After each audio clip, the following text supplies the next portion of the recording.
ನಾವು ಸಂವಿಧಾನಬದ್ಧವಾಗಿಯೇ ಮೀಸಲಾತಿ ಕೇಳ್ತಾ ಇದ್ದೇವೆ, ಸಿಎಂ ದಾರಿ ತಪ್ಪಿಸ್ತಾ ಇದ್ದಾರೆ ಅಂತ ಯತ್ನಾಳ್ ಆಕ್ರೋಶವನ್ನ ವ್ಯಕ್ತಪಡಿಸಿದ್ದಾರೆ.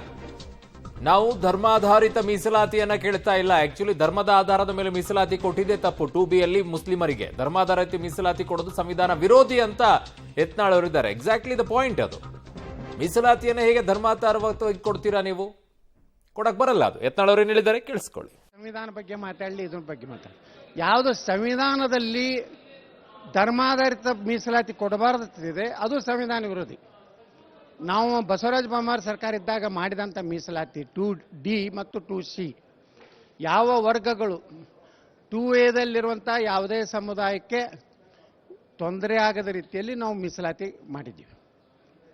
ಅಲ್ಲಿ ಏನು 104 ಜಾತಿಗಳದಾವೆ, ಅವ್ರಿಗೇನೂ ತೊಂದರೆ ಇಲ್ಲ. ನಾವು 2Aನೇ ಕೇಳ್ತಾ ಇಲ್ಲ. 2C ಮತ್ತು D ನಾವು ಮಾಡಿದ್ದೀವಿ. ಸುಪ್ರೀಂ ಕೋರ್ಟ್ನಲ್ಲಿ ಸರಿಯಾಗಿ ವಾದ ಮಾಡಿ ಅದನ್ನು ನಮ್ಮ ಕೂಡಿ ಎತ್ತು ಕೇಳ್ತಾ ಇದ್ದೀವಿ. 2A ಮೀಸಲಾತಿ ಸಂವಿಧಾನ ವಿರೋಧಿ ಅಂತ ಹೆಂಗೆ ಹೇಳಿದ್ರು ಅವರು? ಯಾವ ಹಿನ್ನೆಲೆಯಲ್ಲಿ ಹೇಳಿದ್ರು ಅಂತ?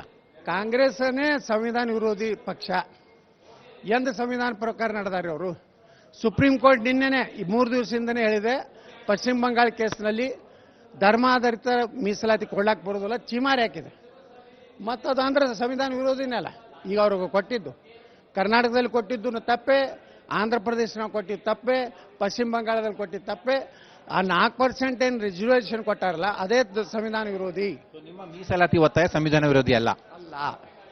ಯಾವುದೇ ಪರಿಸ್ಥಿತಿಯಲ್ಲಿ ನಾವು ಸಂವಿಧಾನ ಬಾಬಾ ಸಾಹೇಬ್ ಅಂಬೇಡ್ಕರ್ ಅವರ ಪ್ರದತ್ತವಾದಂಥ ಸಂವಿಧಾನ ಪ್ರಕಾರನೇ ನಾವು ಕೇಳ್ತಾ ಇದ್ದೀವಿ ಹೊರತು ನಾವು ಧರ್ಮಾಧಾರಿತ ಕೇಳ್ತಾ ಇಲ್ಲ. ನಮ್ಮ ಆರ್ಥಿಕ ಪದೇ ಮತ್ತು ಪಂಚಮಸಾಲಿಗೆ ಅಟ್ಟೆ ಕೇಳ್ತಾ ಇಲ್ಲ. ಇದರಲ್ಲಿ ಅನೇಕ ಉಪಜಾತಿಗಳಿದಾವೆ. ವೀರಶೈವ ಲಿಂಗಾಯತರಲ್ಲಿ ಕೆಲವೊಂದು ಜನಾಂಗಗಳು 2Aಗೆ ಹೋಗ್ಬಿಟ್ಟಿವೆ. ಅವರು ವೀರಶೈವ ಲಿಂಗಾಯತರು ಅದಾರೆ, ಆದರೆ ಅವ್ರು 2Aದಾಗ ಹೋಗ್ಬಿಟ್ಟಾರೆ. ಅವಾಗ ಯಾರ್ಯಾರು ರಾಜಕೀಯ ಒತ್ತಡದಿಂದ ಅವ್ರವ್ರು ತಮ್ಮ ಮುಖ್ಯಮಂತ್ರಿಗಳಿದ್ದಾಗ ತಾವು ಮಾಡ್ಕೊಂಡಾರೆ. ಆದ್ರೆ ಅಲ್ಲಿ ಏನು 2Aದಲ್ಲಿ ಇರ್ಲಾರಂತ ಲಿಂಗಾಯತರು ಏನದಾರೆ, ವೀರಶೈವರು ಅದಾರಲ್ಲ, ಅದ್ರ ಜೊತೆಗೆ ಮರಾಠ, ಜೈನ, ಕ್ರಿಶ್ಚಿಯನ್ ಇವ್ರೆಲ್ಲರೂ ಕೂಡಿ 2D ಕೊಟ್ಟಿದೆ. ಕೇವಲ ಪಂಚಮಸಾಲಿಗಳಿಗೆ ಅಲ್ಲೇ ಅಲ್ಲ. ಸಿಎಂ ಹೇಳಿಕೆನ ಯಾವ ರೀತಿ ಖಂಡಿಸ್ತೀರಾ?